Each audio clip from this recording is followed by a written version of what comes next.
In ancient Rome, a people once ruled half the known world for centuries. They were the Romans, and their empire was built upon the backs of slaves and gladiators. At that time, slavery was the foundation of the social order. Those born into humble circumstances were marked as inferior from birth. Commoners spent their lives toiling in service to the elite. Strong men were chosen and sent to gladiator compounds, where they were subjected to brutal training and merciless selection. Only the most exceptional survived to fight in the larger arenas, where they could earn glory or die trying. Dozens of legendary gladiators emerged from the largest training ground known as Ludus in Capua, and at the helm of these warriors stood Batiatus, the new master of the house. Having just inherited his father's legacy, Batiatus was still waiting for Capua's grand new arena to be completed. Until then, the gladiatorial exhibitions were held in small, dilapidated venues. On this day, Batiatus brought one of his most skilled gladiators, Gannicus, to the dueling ground. From the roar of the crowd, it was clear how beloved Gannicus had become.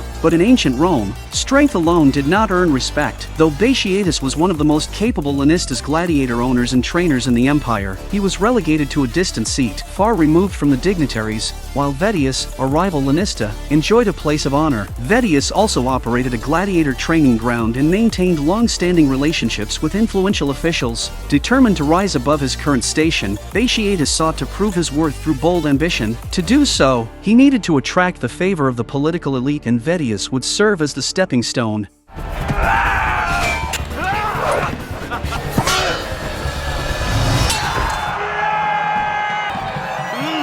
In an effort to impress the magistrates, Batiatus instructed Gannicus to delay the killing blow for dramatic effect. But Gannicus disobeyed and swiftly decapitated his opponent.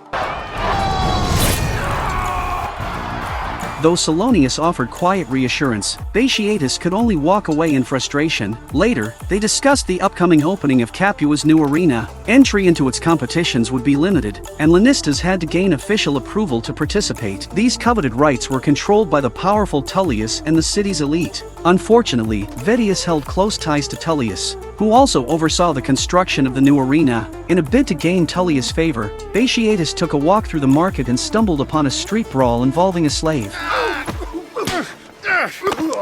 There's one of good Tullius' slaves. That slave was Crixus, a laborer working on the construction site of the arena. Impressed by his fighting spirit, Batiatus purchased Crixus at 5 times the asking price. It was a calculated move meant to curry favor with Tullius. But when news of the purchase reached Tullius, there was no reaction. Lucretia, Batiatus' wife, voiced concerns about the extravagant cost, though she ultimately deferred to her husband's judgment. She suggested he try to approach Tullius directly in the market to seek gratitude. The next day, Batiatus took Salonius to the forum in hopes of encountering Tullius. There, he spotted Tullius' men and attempted to bribe them into making an introduction. As fortune would have it, Tullius appeared in person. A man of immense influence in Capua, Tullius held sway over who rose and who fell in the arena. Vettius, seated beside him, mocked Batiatus for his desperation and the decline of his family name. Unable to stomach the humiliation, Batiatus challenged him to a formal duel, a contest that would alter both their paths. The next day, the rival houses assembled their finest gladiators for the duel. Before the match began, Vettius reminded the crowd that Batiatus had boasted Gannicus could win even blindfolded. Without hesitation, Gannicus took a cloth and covered his eyes. At the referee's signal, the fight commenced.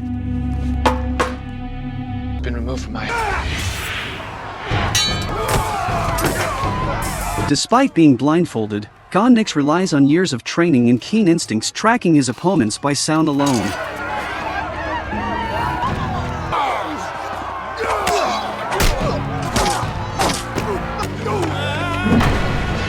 He dodged the attack, disarmed his opponent, and after an intense exchange, severed his head in one clean stroke. After the match, Tullius praised the skills of Batiatus Ludus and invited him for a private discussion. Batiatus believed he had finally earned Tullius' respect. During their meeting, Batiatus launched into criticism of Vettius' poor management, but Tullius only smiled faintly. Then came an unexpected offer. Tullius wished to purchase Gannicus. Before Batiatus could react, Vettius appeared from the shadows. It was a trap. Tullius had secretly backed Vettius all along. The entire invitation had been a ploy to pressure Batiatus into giving up his champion. Batiatus refused. Tullius responded by having his men beat him mercilessly. As Batiatus lay bloodied in the dust, Tullius warned him to reconsider, or he would never set foot in the new arena. Batiatus, broken but defiant, stared toward the rising sun and the half-built arena. His resolve hardened once more. Soon, an opportunity arose. A Roman nobleman named Verus was set to visit Capua to select gladiators for a grand festival. Batiatus hatched a plan. He disguised several of his gladiators and sent them out of the city with secret orders. Since they were unknown and bore no household marks,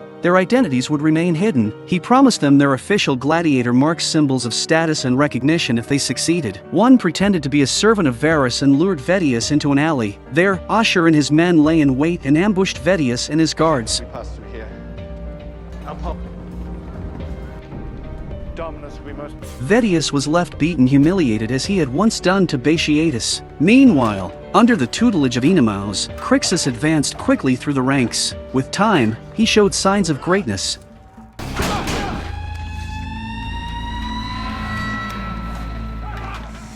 On the day of Verus' visit, Gaia and Lucretia waited at the market. When Vedius failed to appear as planned, Verus entered the city and encountered Gaia. A few charming words later, Gaia convinced Verus to visit Batiatus' villa. There, Batiatus quickly organized an exhibition match between Gannicus and Crixus. Gannicus, step forward. Crixus, step forward.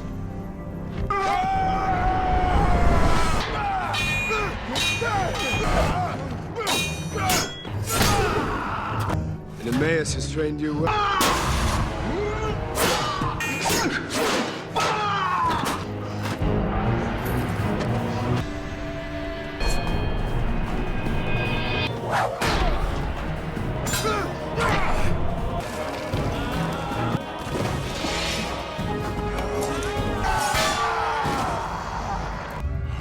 Gannicus won with a single blow, knocking Crixus down. Verus was delighted and let Gaia decide Crixus' fate. She chose to spare him, and Crixus' life was saved. Batiatus attempted to discuss the festival, but Gaia repeatedly interrupted. She warned that Verus had unique tastes, and that pleasing him would be necessary before any business could proceed. Reluctantly, Batiatus presented Gannicus for entertainment, but Verus took things further, demanding humiliation. To everyone's shock, he pointed to Melita and ordered her to sleep with Gannicus. Lucretia tried to stop it, but before she could finish speaking, Verus showed his dissatisfaction.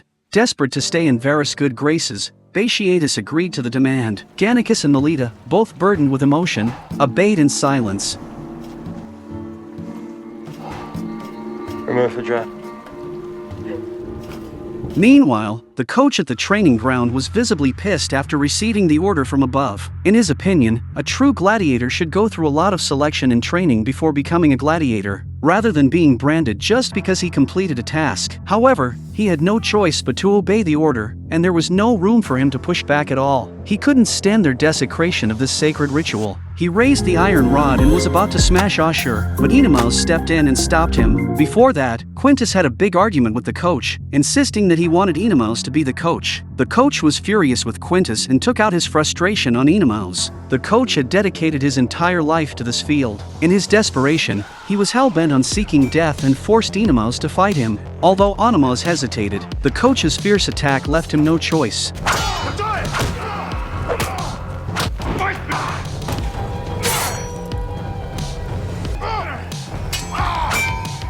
Prove yourself worthy, Ananias.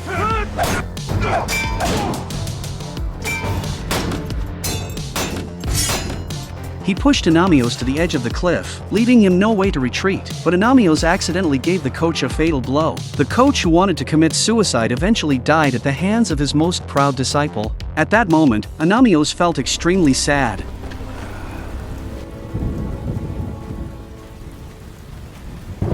Verus, pleased with the spectacle, granted Batiatus a place in the games. Batiatus was elated his gamble had paid off.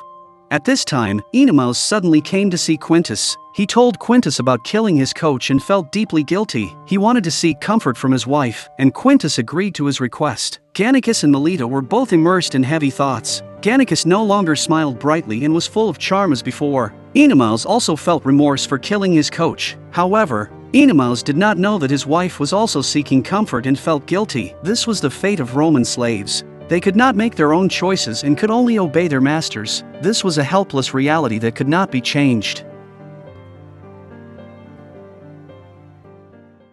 The man standing in the stands is the boss of this group of gladiators. He was determined to rely on his own strength to climb into the ranks of the powerful in Rome. He had just received his spot as a warrior and was announcing the news to all the gladiators excitedly. Gannicus, as a strong warrior, received cheers from the crowd. However, he is not happy because this opportunity did not come from gladiatorial combat. Batiatus also announced another news that Enemaus has become the new trainer in the training ground. No longer to hold that name, no longer a gladiator. Now and forevermore to be revered as your doctore. This has been wielded with pride by each before you since the time of my grandfather, bestowed on only the most loyal and honorable of men. Gannicus, who used to always smile, now doesn't know how to face his brothers. Enemaus, who had always wanted to return to the arena, unexpectedly became a trainer. He can only accept this new identity. Batiatus has been getting carried away ever since he got this spot. He even believes that his future achievements will far surpass those of his ancestors. Just when he was intimate with Lucretia and Gaia, Batiatus's father walked in. Seeing this scene in front of him, Titus was stunned for a moment and then calmly called Batiatus away. The reason Titus hurried back was because Salonius wrote him a letter. In the letter, Salonius accused Batiatus of recent absurd actions. Titus is cautious in his actions while Batiatus is eager for quick success and instant benefits. The way the father and son think always clash. So Titus harshly criticized Batiatus. He believes that rejecting Tullius's reasonable offer is a foolish act and will cause a lot of trouble with Tullius. Lucretia is very worried about Batiatus and has always been afraid of Titus, so she immediately arranged for someone to tidy up the house and warn Gaia to be cautious in her words and actions. But no matter how they tried to conceal it, it was useless. Titus showed no mercy in his harsh reprimand towards them. Batiatus signaled to her to endure it. Titus showed no mercy towards Gaia either. Even if Gaia's methods were clever, they had no effect in front of Titus. After dealing with the family affairs, Titus immediately went to the training ground to visit the gladiators. Unlike Batiatus, he went straight to the dungeon. Titus holds great weight in the hearts of the gladiators, and they all respect him. He sincerely congratulated Enemaus on becoming the new trainer. Titus is very affectionate and has no concept of class. He and Enemaus eat and drink together in the dungeon, not caring about Enemaus' slave status. They chat like friends. Titus praised Enemaus' achievements. He told Enemaus that he didn't lose in the fight against Shadow of Death. In the showdown with Shadow of Death, the only surviving gladiator is a victory in itself. Enemaus expressed his thoughts. He said he doesn't want to be a trainer, he still wishes to fight in the arena as before. Titus believes that Enemaus is the best candidate for the trainer. If he doesn't become a trainer, no one else can take on this important role. And when he becomes a coach, he doesn't have to fight in the arena, he can live a stable life. This will also make his wife Melita feel more secure. Finally, Enemaus accepted his new mission calmly. In the early morning, Titus watches the gladiators training from the stands. He is deeply loved by everyone. The gladiators have been training for a long time, but Gannicus lazily comes out with a bottle of wine to train. Batiatus had just gotten up at this time, and Titus was very disappointed with this. He used to have strict requirements for the training ground, but now it is becoming disorganized. Titus doesn't have a high opinion of Gannicus. He believes that someone as lazy as Gannicus is not qualified to be an excellent gladiator, but Batiatus thinks differently. He sees Gannicus as a champion in the making. Titus directly points out that Gannicus is not the best choice for a champion. He plans to train several other gladiators. At the same time, Titus sees Crixus and criticizes Batiatus for spending money recklessly. He says Crixus is not worth that much money. Then Titus takes Batiatus out to meet with Tullius. The purpose is to apologize to Tullius and ease the relationship. They exchange a few pleasantries, and Tullius implies that he knows Vettius was set up by Batiatus. His goal is to take away the position of the champion gladiator. After hearing this, Titus questions Batiatus. At this time, Batiatus looks very aggrieved. Batiatus quickly exonerates himself in a few words. Titus knows Batiatus's character and, in a fit of anger, drives Batiatus away. To settle things down, Titus ultimately gives the position of the champion gladiator to Vettius. At this time,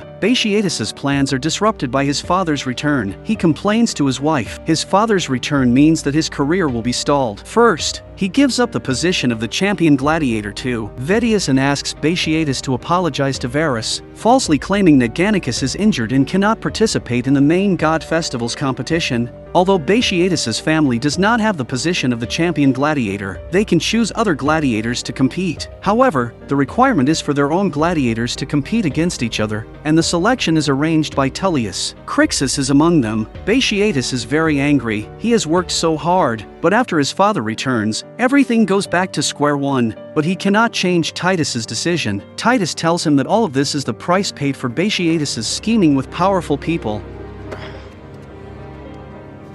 Gaia and Lucretia are watching the gladiator training at this time. At this time, the maid Naedia brings news that there is an important guest visiting. Varus visited again, this time with a person named Cassius. Cassius came for Batiatus's performance and appeared impatient. Lucretia informed them that Batiatus was not home and suggested they watch the gladiator training instead. However, they showed no interest in the training. Varus used the position of the champion gladiator to blackmail Lucretia. Unable to refuse, Lucretia made arrangements. To add some novelty, Lucretia had Cassius choose between two maids, Naedia and Diana, which satisfied Cassius's twisted desires. He selected Diana, who suffered greatly and was physically and mentally harmed. During this process, Gaia tried to seduce Varus, but it had no effect as he outright rejected her. The reason was that Gaia had no dowry, no status, and was not a noble, which did not meet his wife's standards. However, Lucretia's hospitality still made them happy. Your house has not been exaggerated.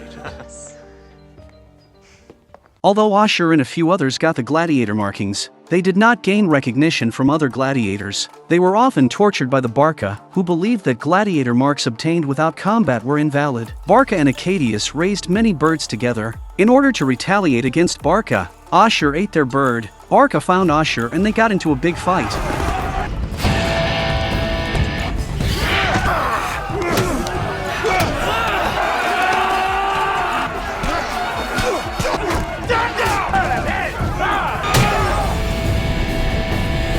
Eventually, the training ground was in chaos and Enemaus couldn't stop it. Titus and Batiatus came back and saw the scene, immediately stopping the internal fighting. Titus was very angry. When he managed the training ground, there had never been a situation where gladiators fought each other. Afterwards, Titus announced the contestants, including Crixus fighting Acadius. Crixus is not a real gladiator, but he can participate because of Tullius' demand. Clearly, Tullius wants Crixus to die in the arena, and Gannicus was depressed because he lost the qualification to fight. He felt this was his punishment for betraying his brother. Crixus is excited to be able to participate in the duel because he has always taken training seriously. Enemaus and Gannicus both believe in Crixus and also give him some advice. Gannicus feels guilty about Enemaus, so he often avoids him. The battle horn sounds, and Batiatus personally comes to encourage Crixus in order to prove himself to his father. He told Crixus that he has a champion lineage and asked him to prove his worth. Crixus felt a surge of fighting spirit. Crixus embarked on his first duel in life.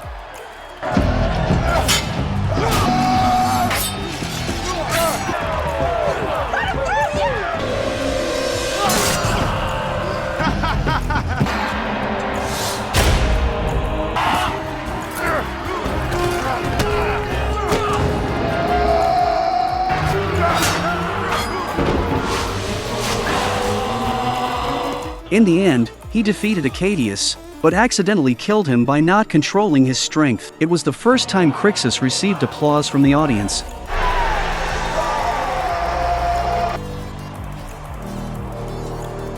Barca was deeply saddened by the already tragic death of Acadius. Back at the training ground, Crixus recited his oath in front of everyone and branded himself. He finally became a true gladiator. This battle also gained Batiatus the approval of his father. He felt that Batiatus giving up conspiracies and tricks could become a qualified entrepreneur. Perhaps Batiatus could really revitalize the family. Afterwards, he told Batiatus that he decided not to leave. He wanted to stay in Capua and manage the training ground together with Batiatus. Batiatus was shocked. Since Titus returned, Lucretia and Gaia have also been cautious and not acting recklessly. They are strolling around the market. After being rejected by Varus, Gaia began looking for new targets. It was at this moment that they encountered Petronius on the road. Petronius is a wealthy and influential Roman. Gaia approached and struck up a conversation with Petronius. She introduced Lucretia next to her. Unexpectedly, Petronius was more interested in Lucretia. Batiatus Elysium has become famous all over the world. Lucretia felt embarrassed after hearing this. She didn't expect him to openly talk about this. Lucretia worried that this matter would reach Titus's ears. Gaia, on the other hand, didn't care and didn't think there was anything dishonorable about it. Instead, she thought their publicity was well done. Batiatus happened to return during their conversation. Gaia told Batiatus about Petronius's demands. After considering it, Batiatus decided to fulfill Petronius's request in order to secure a place in the new arena. In order to prevent his father from knowing about this, Batiatus told Titus that a group of high-quality slaves had arrived in Neapolis. He wanted to go with him to select gladiators. Titus was convinced by Batiatus and decided to leave that day. Lucretia began preparations to welcome the guests. Before leaving, Lucretia was worried that something unexpected might happen during the gathering and that she wouldn't be able to control the situation. Batiatus asked for Salonius's help, but Lucretia still worried. For the sake of Batiatus's career, she could only set aside her concerns. The hall was extravagantly and luxuriously decorated, and the nobles enjoyed the pleasures of feasting and revelry. At this time, Tullius arrived uninvited and then began making various unreasonable requests. Lucretia didn't dare to offend him and Tullius challenged Gannicus in front of everyone. He knew that Gannicus wouldn't fight back, so he kept pressuring him. If Gannicus embarrassed Tullius, his life would be in danger.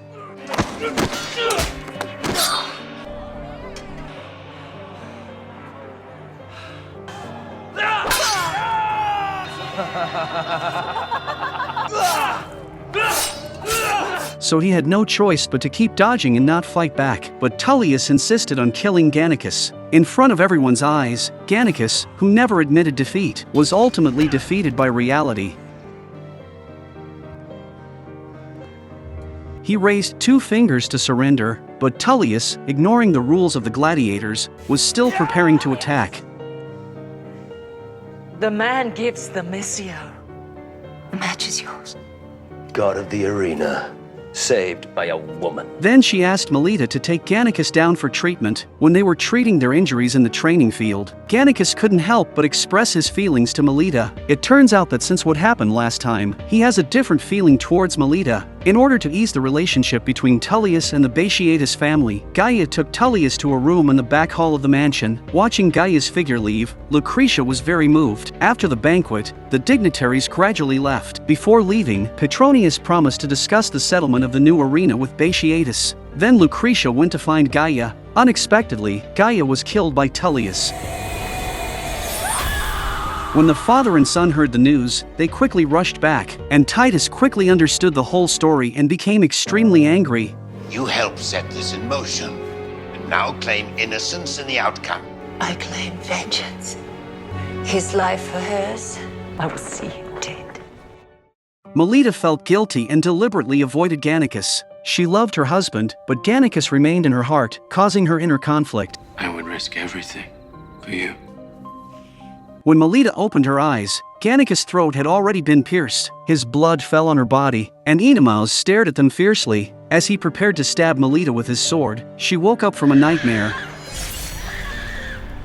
Melita had fallen in love with Gannicus. She knew it was wrong to betray Enemaus, but she couldn't control her heart, causing her great mental torment. Gaia's death had a significant impact on Lucretia, and she felt guilty because Gaia was killed for helping her. Lucretia secretly vowed to avenge Gaia. Lucretia instructed Melita not to spread the news and ordered her to clean up Gaia's belongings. Melita comforted Lucretia. Gratitude.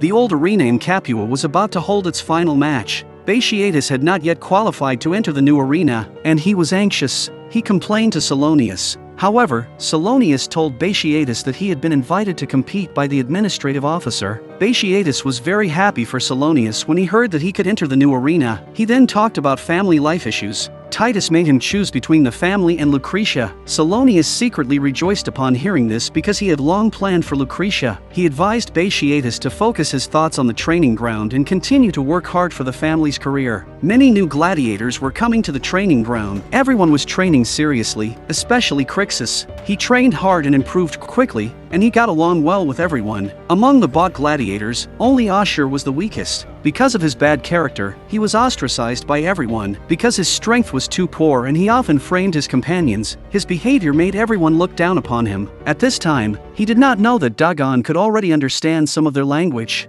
Dagon expressed dissatisfaction with Ashur. Enemaus spoke highly of Dagon. During Titus' absence, many new people came to the training ground. Titus had no idea of their abilities. He asked Enemaus to arrange an internal competition. He wanted to understand the true strength of the gladiators. He was going to sell the weakest people to the mining area. Asher's fighting ability was far behind the other gladiators. Asher ranked very low and was likely to be sold to the mines for mining. Titus watched the gladiators compete and finally felt somewhat relieved to see their well-trained performance. There were also a few newcomers who showed great potential, and Enemaus was doing a commendable job as a coach, which pleased him, especially Dagon and Crixus. They performed exceptionally well.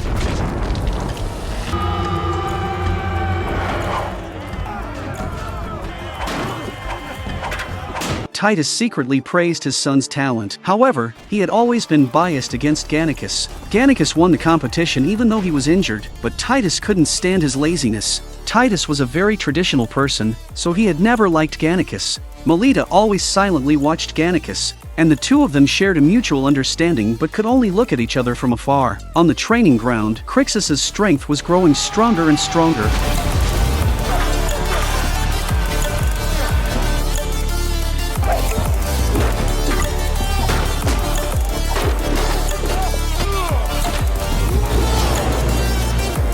Asher took the opportunity when Dagon let his guard down and launched a sneak attack on him. He stabbed Dagon in the eye and won the final victory. Asher's sneak attack was skillful, and it appeared to others as just a momentary carelessness on Dagon's part. Dagon no longer had the chance to become a gladiator. Although Titus felt a bit regretful, he still decided to sell Dagon. Just then, Tullius arrived at Batiatus's house. It was Titus who invited him, and Batiatus and Lucretia were unaware of it beforehand. They were displeased with Titus's meeting with Tullius but had no power to stop it. At this point, Lucretia already had a plan in her mind. You desire a son of your own to carry your name and make you proud. I would do anything to give you such a treasure. I must give him my answer tomorrow. It is too late for such dreams. It is never too late when we're set to purpose. What would you have me do? Whatever we must to rid ourselves of this problem.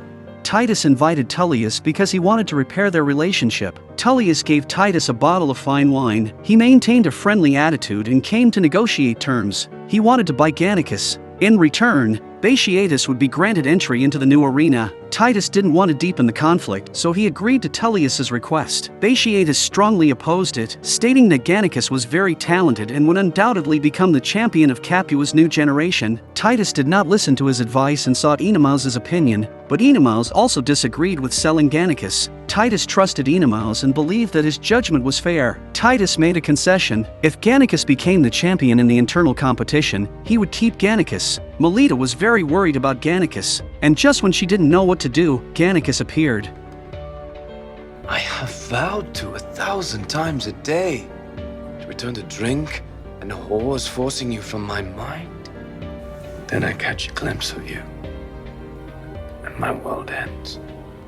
I have never felt greater love than when I hold my husband in my arms. Hearing this, Gannicus felt hopeless. Gannicus couldn't calm down because of emotional troubles. In the previous matches, he was distracted several times and almost lost to Barca. Although he eventually defeated Barca, Enemaus noticed something different about him. Enemaus reminded him to take the match seriously. On the day of the match, Enemaus reminded Gannicus to stay calm again. He must win the match, or else he would be sold to Tullius. The match was about to start, and Crixus was now a formidable opponent. If he found an opportunity to counterattack, it wouldn't be easy to win. When the two fought, Crixus gave it his all to prove himself.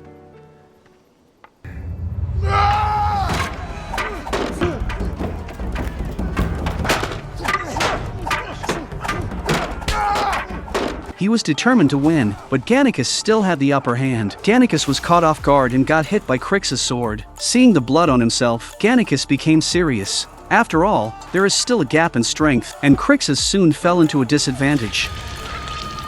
When he saw Melita on the stands, his attention was entirely focused on her. He thought about how he and Enemaus were like brothers, but he couldn't restrain his feelings for Melita. He couldn't live with the two most important people in his life anymore, so he voluntarily let down his defenses and deliberately lost to Crixus.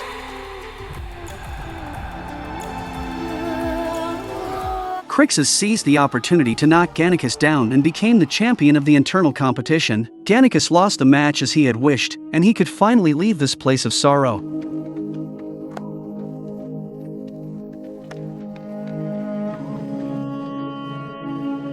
Before this, Titus always believed that Lucretia was a heartless and malicious woman, and she didn't leave any heirs for the House of Batiatus. He ordered Batiatus to end the marriage as soon as possible. Batiatus was under a lot of pressure, so he told Lucretia about this matter. Lucretia was very angry. She thinks Batiatus should take her out of here without hesitation. The two had a big fight because of this. In the argument, Batiatus pointed out Lucretia's biggest problem, which was not having any heirs. This deeply hurt Lucretia's heart. Batiatus regretted saying it afterwards. Lucretia has always been troubled by the fact that she doesn't have children. This time, Titus is using this as a reason to kick her out of the house. So she swore to herself that she would definitely get pregnant. She made a decision that she couldn't even accept herself. She called Crixus over. In order to stay by Batiatus's side, she was willing to do anything.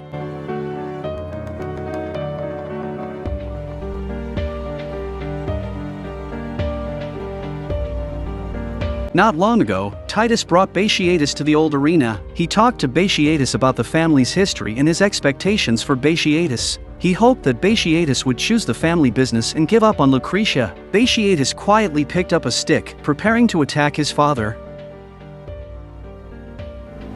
You are my son, Quintus. And I will always love you, no matter the path you take. Stand with me, and we shall rise together, huh? I will not turn from my wife. You really did not want this life, did you? Or whatever one you find in this world. I pray it brings you peace. Father. Memento. But when he heard his father express his feelings towards him, he gave up on this crazy idea. In the end, he decided to leave with his wife. Batiatus made this decision at a great sacrifice. After leaving the family, he will have nothing. Lucretia was very touched after hearing this. Then, Batiatus and Lucretia bid farewell to Titus. Titus couldn't bear to see his son leave, and he asked Batiatus to think twice before leaving. Just then, Titus suddenly started coughing uncontrollably and collapsed. Titus had been running a high fever, and the doctor said the situation was dangerous. They needed to find a herb. Lucretia offered to stay behind and take care of Titus. So, Batiatus went out with the doctor and Enemaus to search for the herb. The doctor told her to let Titus drink a little wine to relieve the situation. Batiatus and Enemaus left, and Lucretia tried to persuade Titus to drink some wine. Titus refused, as it was the wine Tullius had given him. At this time, Melita told Lucretia that she wanted to go and see Gannicus before he left. Lucretia readily agreed. Melita brought the bottle of wine that Tullius had sent and bid farewell to Gannicus. She knew this might be their last meeting. They loved each other but couldn't be together, so Gannicus leaving was the best choice. When their feelings reached a deep point, Melita kissed Gannicus voluntarily. Lucretia told Titus that it was the doctor's advice, and he had to drink it. So Titus drank the wine. Tell me I have been mistaken about you. Tell me you're not the serpent I have thought you to be. I am not. I'm far worse. I never cared what you thought of me. My lack of breeding, my absence of family or name of worth. These things I cannot deny. But how low you considered your son. A man I love more than life itself. That could not be tolerated. After drinking the wine, Titus started coughing up blood. That was how Lucretia poisoned Titus, and Melita became an innocent victim. Lucretia looked at Titus's body, and she finally freed herself. Then Lucretia saw Gannicus holding Melita's body. She saw the wine bottle and instantly understood what had happened. Gannicus doesn't know why this happened. At this moment, Batiatus returned with Enemaus. Enemaus rushed to see Melita lying there motionless. He couldn't accept this reality. Looking at the dead Melita, Enemaus was heartbroken. Batiatus looked towards his father's room and saw the anxious Lucretia, knowing that something was wrong.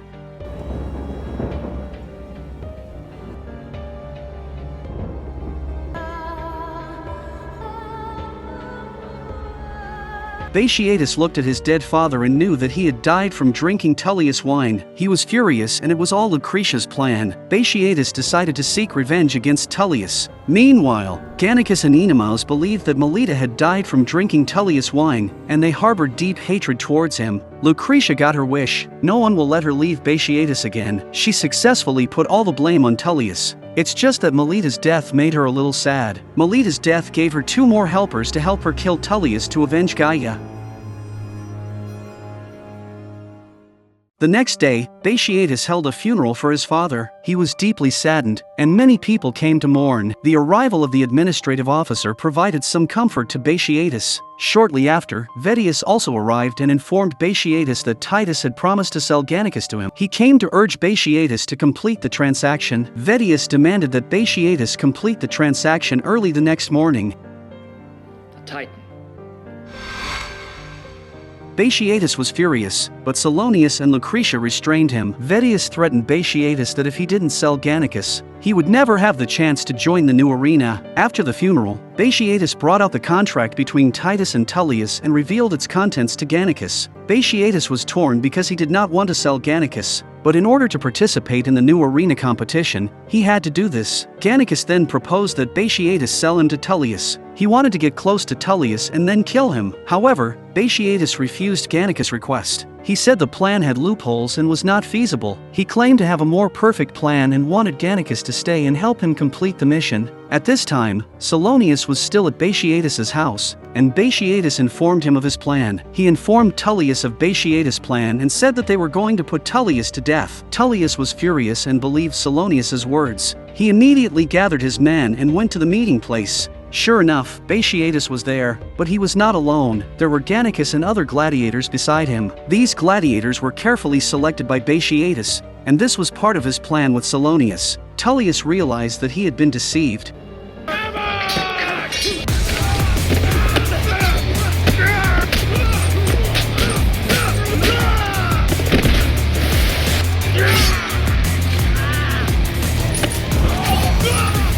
All of Tullius's followers were killed, and he himself was captured. Tullius was brought to the newly built arena, and Batiatus decided to kill him there.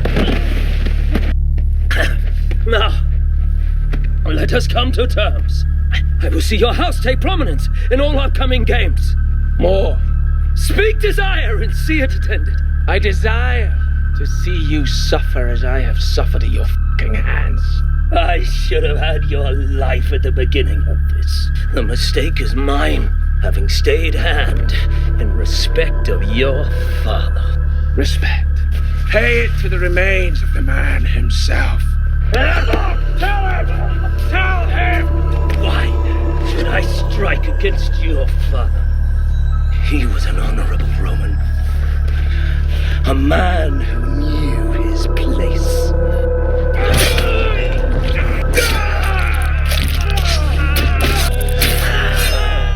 Then they buried Tullius in the wall. This arena was your life. Add to its foundations.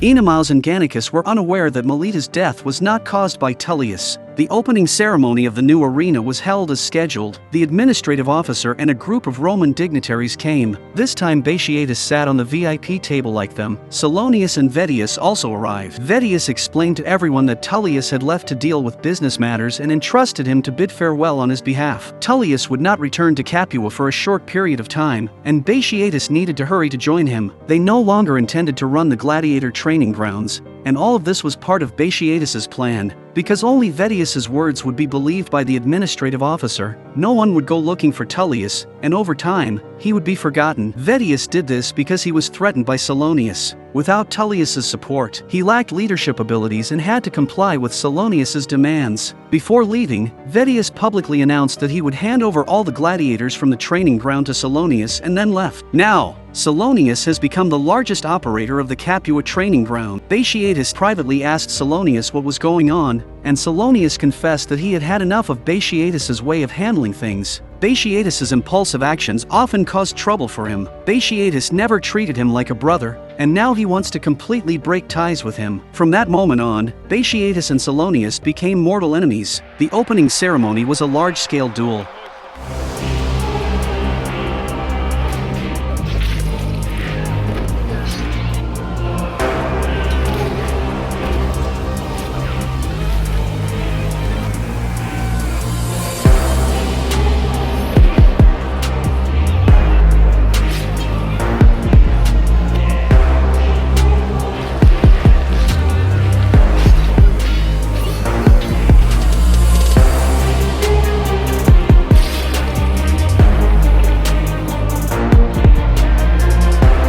The participants were gladiators from Batiatus and Salonius's households, which was essentially a clash between two families. The competition was very exciting, lasting from day to night. It was an elimination system, with the first round being one-on-one battles. Everything we have dreamed of, suffered, and died for, the worth of it all turns upon this single moment. You face the House of Salonius and his ill-gotten men. You stand outnumbered, but not outmatched. Only one man will claim victory this day and earn the title the champion of Capua. And by the gods, that man will be from the fucking House of Batiatus! Gladiators who defeated their opponents in the first round would advance to the team matches, where a group of fighters would battle. The two best gladiators from the team matches would then enter the final as the strongest gladiators. The winner of the final will be the champion of Capua.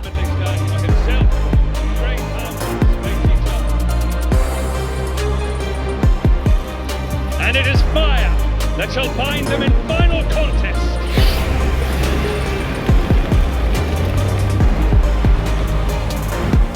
Crixus really wanted a fair duel with Gannicus. He knew that last time he became the champion because Gannicus voluntarily gave up. This time, he wanted a fair fight to see who was the true champion of the arena.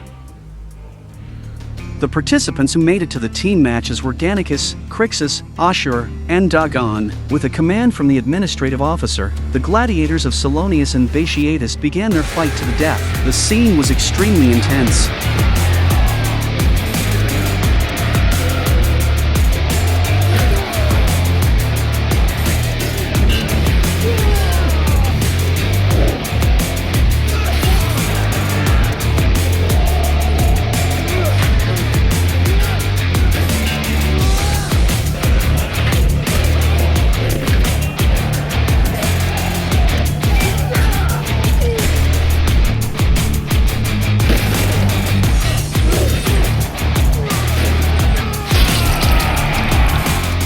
Ashur was always worried that Dagon would seek revenge. During the match, he took advantage of Dagon's blind spot and successfully ambushed him. Dagon ultimately died by his hand, which frustrated Batiatus.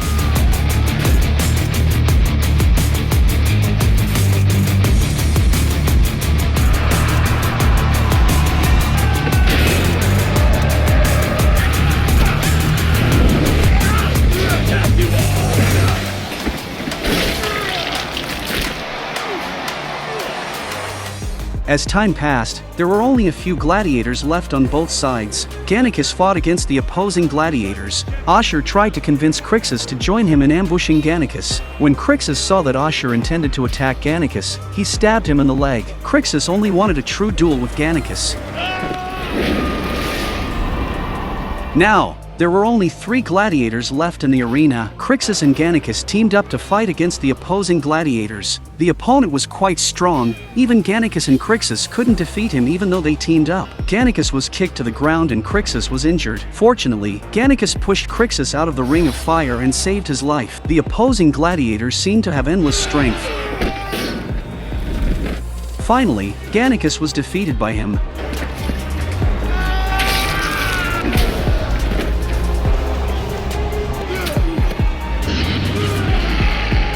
Gannicus felt guilty towards Oenomaus, especially for indirectly causing the death of Melita. Oenomaus considered Gannicus his best brother, and seeing Oenomaus' determined gaze gave Batiatus strength.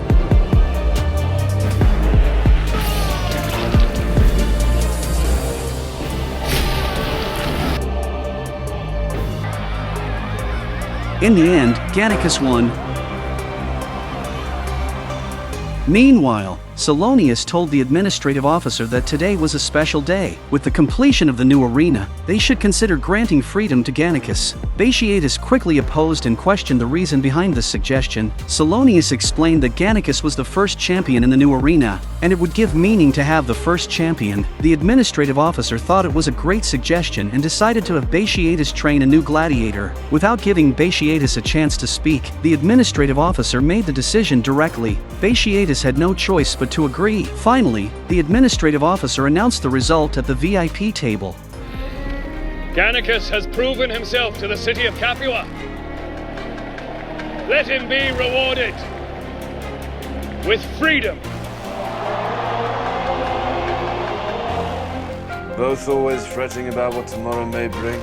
We are slaves, burden of choice and conscience equally removed. We are truly free when we fight, or when we fuck, which I see you can do presently. It is not the brand that concerns me. It is becoming champion. There is only one way to become champion. Never fucking lose. The gods have heard you.